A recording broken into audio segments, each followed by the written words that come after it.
everyone. Today I'm going to be discussing a lot with you. Um, Basically a lot about reading strategies and how to go about teaching different unit lessons or plans that we as teachers may have. Um, so basically I want to talk to you first about what I'm doing.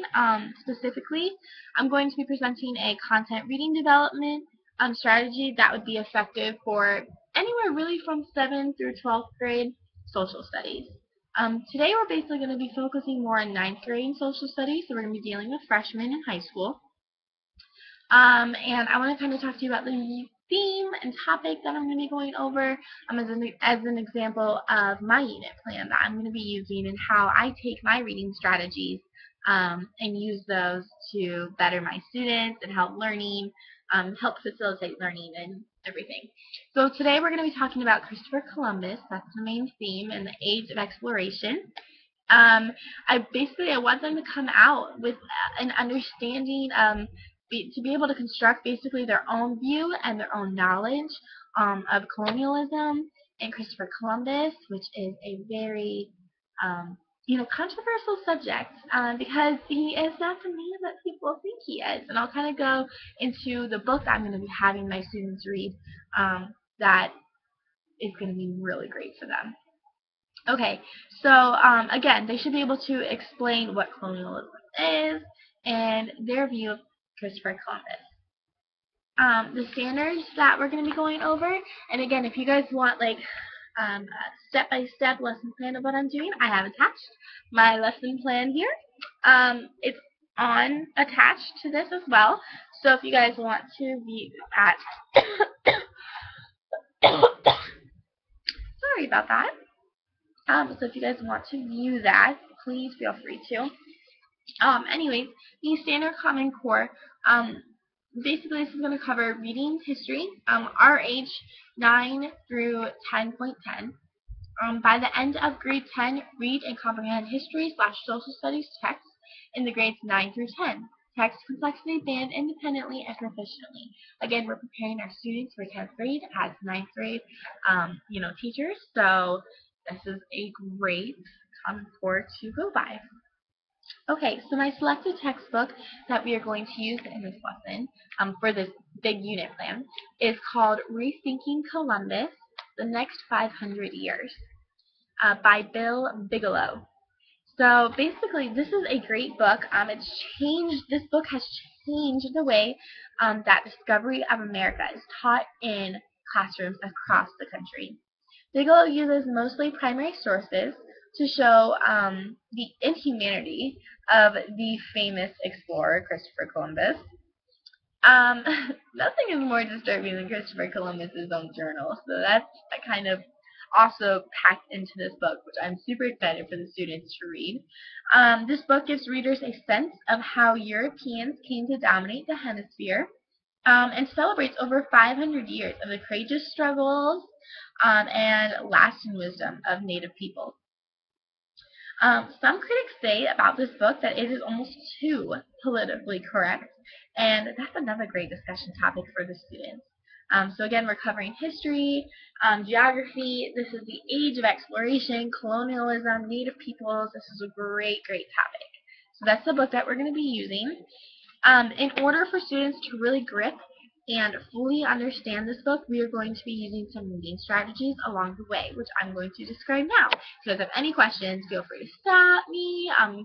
Even afterwards, if you have more questions, feel free to email me, call me. I definitely want this to be a big learning experience. So, these strategies that I'm going to go over with you they're simple, they're quick, they're easy to use tools, and activities to help students engage in activities, grapple with, and remember concepts in history. That is huge and important. You have to remember these concepts, and these reading strategies are going to help that. These activities should not be creating too much more work for us as teachers, but really it should actually be making our job easier by helping our students to be thinking as they're reading. Hugely important, thinking as they're reading. So I'll kind of go into how we can facilitate that to happen as teachers. We're going to have a few different reading strategy activities along the way. There's a before activity that prepares the students to read, and that activity is called brainstorming. Now this is great, great, great, great. Brainstorming is something that we all know what it is, but we probably don't use it as much as we could, and basically how much we should use it.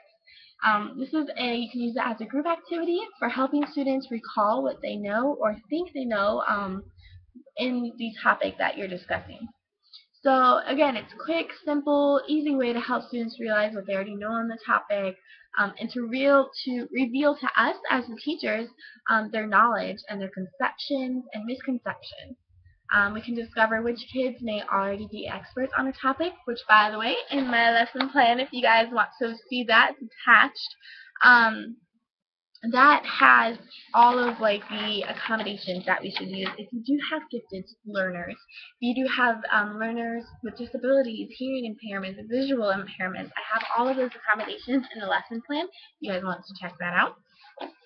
Okay, so more about brainstorming. Also, by doing brainstorming, so you can find out who maybe the gifted learners are. Who are those students who kind of already know a lot about the topic, and who are those students who may have anxiety over learning this, and may have challenges or see challenges in this. So again, as a teacher, that's great to learn. Okay, so how we're going to do it, you can record the list of the brainstormed ideas simply by, in the order that they come up in. Use a sheet, and you can either use like a smart board if you have one of those, or an overhead projector, or even like a chalkboard, and write down all of the brainstormed ideas and lists that the students come up with. Again, this is very classroom participation. Yes. Okay, and then so you can return to it later to emphasize the major points in the reading, and to notice when everyone, what everyone has learned as well. The more you can demonstrate that, hey, you guys already know something about this subject, and then later look at all we've learned, that's awesome. That's a thinking reading strategy that will definitely help. So yeah, that was number 4 activity. There's a during reading activity strategy that is super helpful to get our students thinking as they are reading and following along. And this is called coding strategy. Coding strategies are awesome, especially for those who really want to be hands-on and really need more interaction. This is a quick way for students to become conscious of and to record mental responses in their reading, and to use a simple coding system.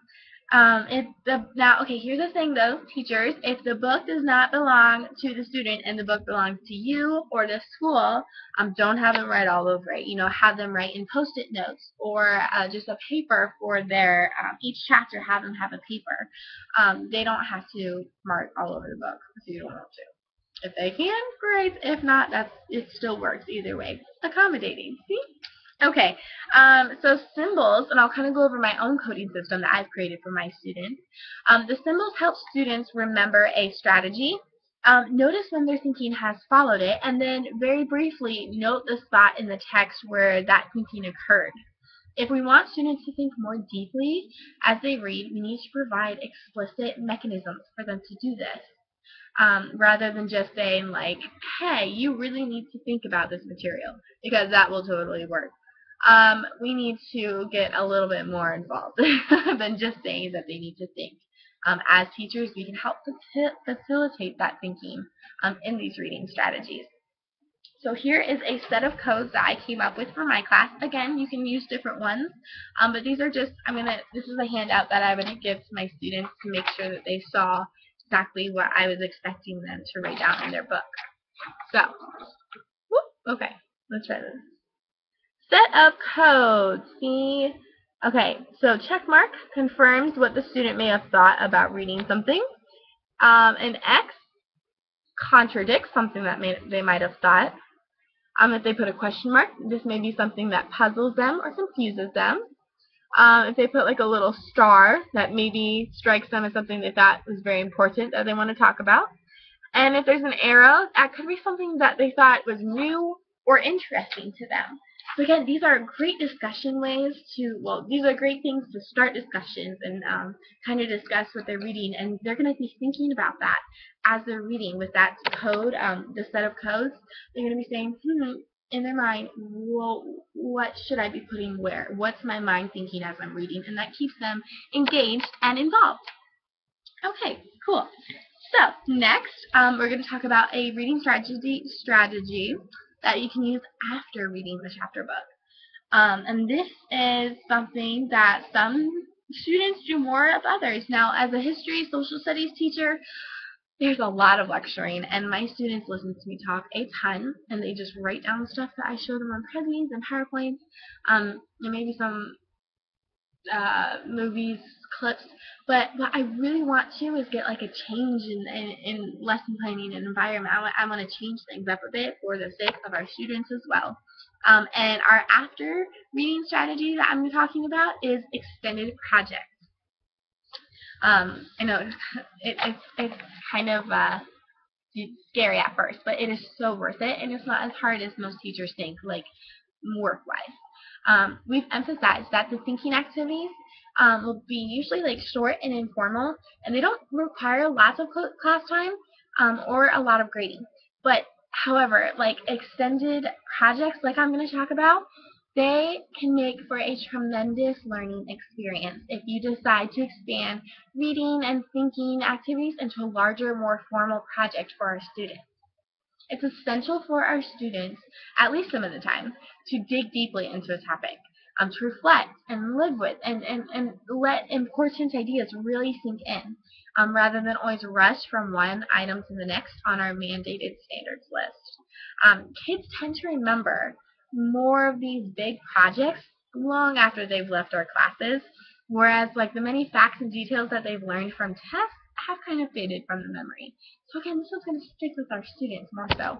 And in my lesson plan, I've kind of talked more about the extended project a little bit more in detail, but for now I'm just going to show you a few examples and what I'm expecting my students to get out of it. They can do, I want, they're freshmen in high school, so I want them to kind of take it on as their own creativity and kind of create something like visual, definitely, either like a poster or really some sort of visual presentation to present on like basically an overall recap of everything, of the book, of everything that they've thought, our discussions, what they found out, what their view of Christopher Columbus is, and everything we've learned. And basically, discuss and show us how you see or view Christopher Columbus now after the reading. Has your view changed? How do you see this all happening? Show me in some sort of visual presentation. I have a few examples of some posters that students have done in the past, just to kind of give you an idea. So here's one. Okay. There's one poster that a student did. I just took a picture and printed it. Okay. And then here's another example. Again, show them examples too, so that they have an idea of what you expect as the teacher. And there's another one. Okay. So again, something fun, something visual, and then like present them. And I really think the students will take more out of reading and learning something if you use those reading strategies along the way. So, if you have any questions, feel free to email me. Check out the lesson plan that's attached along beside this video link. And I hope you all have a good rest of your day. All right, perfect. Thank you.